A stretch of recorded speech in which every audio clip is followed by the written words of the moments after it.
Hi guys, in this episode of the Dope Sensei, we'll be looking at how to open an onigiri, aka omusubi, aka rice ball. We'll get into some trivia as well. We'll also be looking into how to open norimaki. Alright, let's get right into this. Opening onigiri starts right after this. Norimaki starts from this time code right here. Alright, let's go with the 7-Eleven one. Actually, I like this flavor.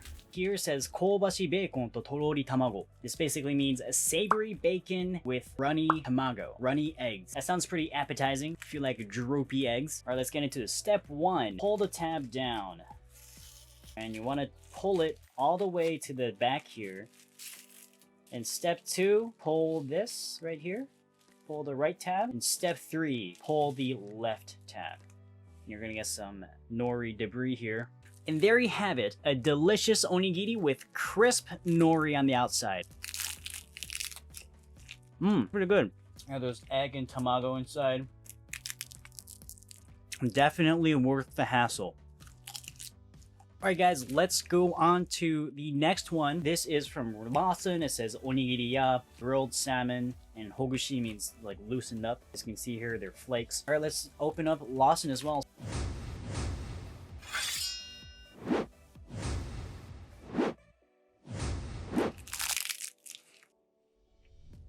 If you can't be bothered to go through the hassle of opening this complicated package, you can buy ones that have the nori already stuck on the rice. The downside is that you're gonna have really moist nori. So if you're okay with wet, moist nori, I guess it's for you. All right, let's go to the last one, Familymart. Now, interesting observation for the Familymart one is that Familymart calls it omusubi, while Lawson and the other companies calling it onigiri. There virtually is no difference between omusubi and onigiri, but omusubi, when you call it an omusubi, it has to be in the shape of a triangle or a mountain. Mountains are where gods reside, according to Shinto belief. Therefore, you can receive the power of God if you make it into the shape of a mountain and eat that. So there's going to be basically a mini god on top of this mountain. Now let's go on to opening the Familymart onigiri, or omusubi rather.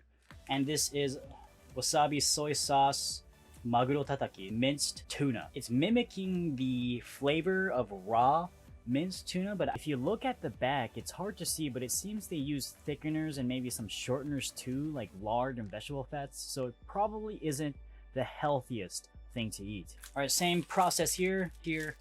Turn it around, you want to pull it all the way off. Step 2, pull. Step 3, pull.